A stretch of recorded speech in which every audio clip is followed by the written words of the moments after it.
Peter Charles here of Hooked Fly Fishing, and welcome to my videos on getting started in fly fishing. Now I want to bring up a subject that doesn't get enough coverage in my opinion, and that's how we should position ourselves and move on the river when we're fishing for trout or smallmouth bass, whatever it may be.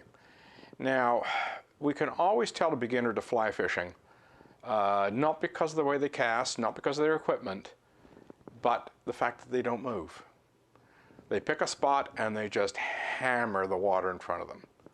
And they can sit at that spot for half an hour or an hour and just pound away at it. And the reality is, if we're going to be fishing, especially fishing for trout, we have to move. Even with conventional fishing, you shouldn't sit there and just pound the same bit of river for an hour or more. So what I'm going to talk about is, how you should be moving when you're on the river and what should you be doing. So let's start off with dry flies first. Dry fly fishing is primarily an upstream form of fishing. We're casting upstream and the fly goes over the fish's head. So we're trying to get a dead drift presentation. In other words, we don't want the current to pull on the fly. We want the fly to float naturally over the head of the fish. And we're targeting specific fish. And typically we're casting at an angle upstream.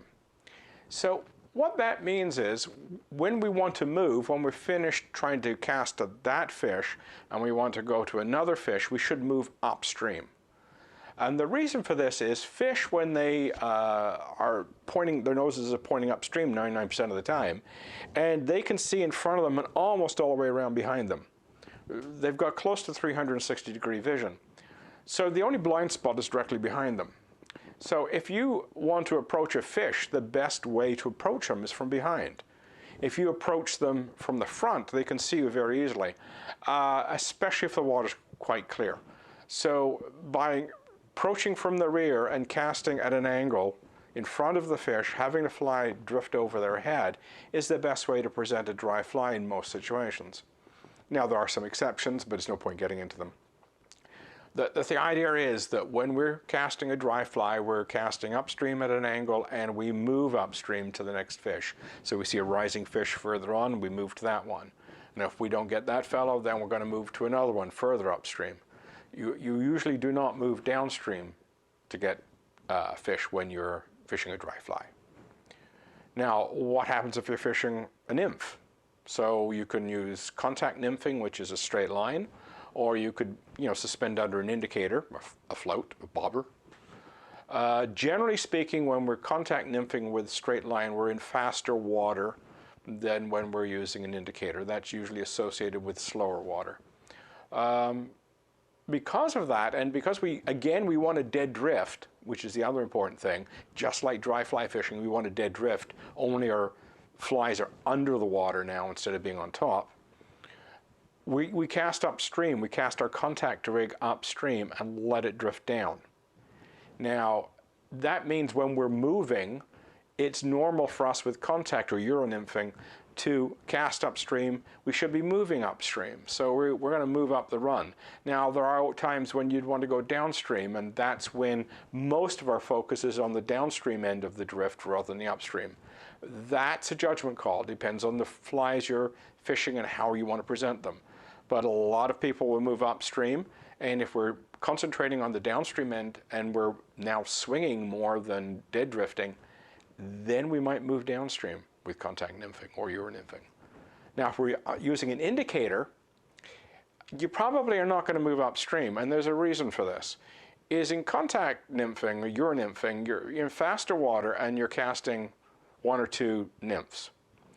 With indicator fishing, you're casting in slower water, you're casting an indicator, you're casting split shot and fly. As a consequence, there's a lot of splash when all that hits the water. So if you moved upstream, your cast would be landing on top of fish that you want to fish to in the next few steps. So if you're constantly splashing ahead of you, you're going to be putting fish down. So normally when we're indicated fishing, we are working the water in front of us, and we work from close to us to far away, because you don't want to cast over fish. that you haven't fished to yet. And then when we're done with that spot, we move downstream and start over.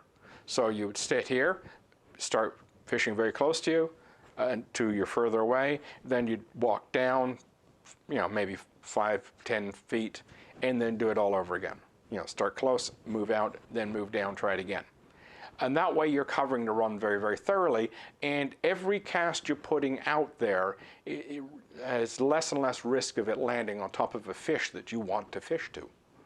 So generally with indicator, because it's a splashy method, we want to work our way downstream.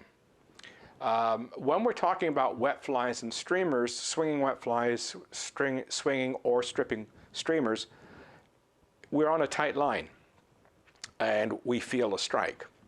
And when we're on that tight line, we're fishing usually quartering downstream. There are some presentations that go upstream or across stream.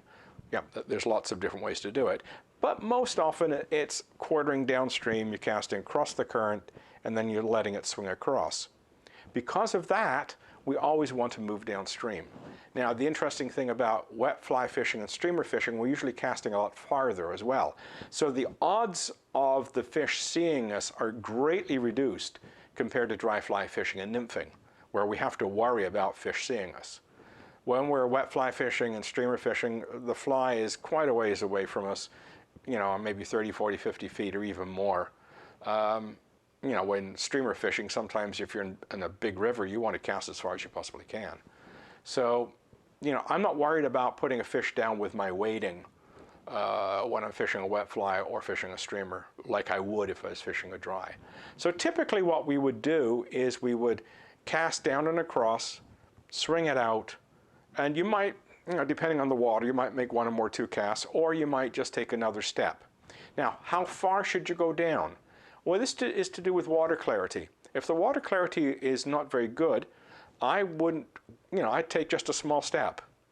If the water was gin clear, I might take 2 steps or even 3 steps and then cast again, because the fish can see farther. So when that fly comes across, you want the fish to see it for the first time when it's in the strike zone for that clarity of water. And that strike zone will be further away the clearer the water is. So, you're moving downstream constantly. Maybe every 1 or 2 casts, you're taking a step or 2 steps, and you keep going until you get to the end of the run. And sometimes what a lot of people will do will circle back to the head of the run, change the fly, and come down again. I've done this 3 or 4 times and caught steelhead fishing and caught steelhead on the 3rd or 4th pass. So, sometimes you'll make a pass down the run and just using a fly they're not interested in, or a presentation they're not interested in. So the bottom line is you have to think about how you're going to move through the water and how you're going to present the fly, what the fly is going to do, and what impact that has on how you're going to move. So as I've said in a previous video, you don't want to be standing where you should be fishing. So you have to be standing back from where the fish are and cast to them. And it means you're going to be casting upstream and dead drifting down, or casting downstream and letting it swing on a tight line, or letting it drift in front of you. Those are your options. And when you're drifting in front of you with a splashy rig, you want to work downstream so you're not casting on top of fish you haven't fished to yet. I mean, if I fish to that guy right in front of me and I haven't hooked him, he's not interested in my fly, then if my cast goes on top of him, I don't really care all that much, because he's already proven he's not interested in what I have to offer. But if I haven't fished to him yet, the last thing I want to do is drop my rig on top of him. So give some thought to the notion that you have to be outside the fish's line of sight. You don't want them to see you. You don't want to be casting on top of them. And you always want to be moving to fresh water, water you haven't fished to yet. So you're always moving, whether it's upstream with a dry fly or a contact nymph, or downstream with a wet fly, a stream or a nymph. You're always moving to fresh water, because here's the big thing, especially with trout, is they tend to sit in one spot. They will just come out, grab food, and go back behind a rock. Come out, grab the food, go back behind the rock. You have to move to them. Now bass, a little different. They do move around a little bit, but they will be tight to structure.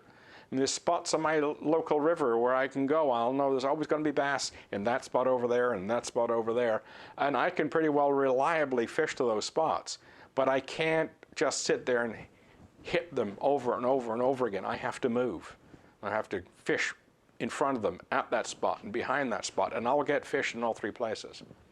So when you're out there and you're just learning to fly fish, don't root yourself to one spot. Move, and move intelligently. Move, think about what the effect your movement is going to have on your fishing, on your presentation. So dead drifting, you're going to be doing a lot of upstream motion. If you're going to be using indicators, you want to be downstream, and if you're wet fly and streamer fishing, you're going to move downstream. So keep that in mind and don't grow roots. Cheers.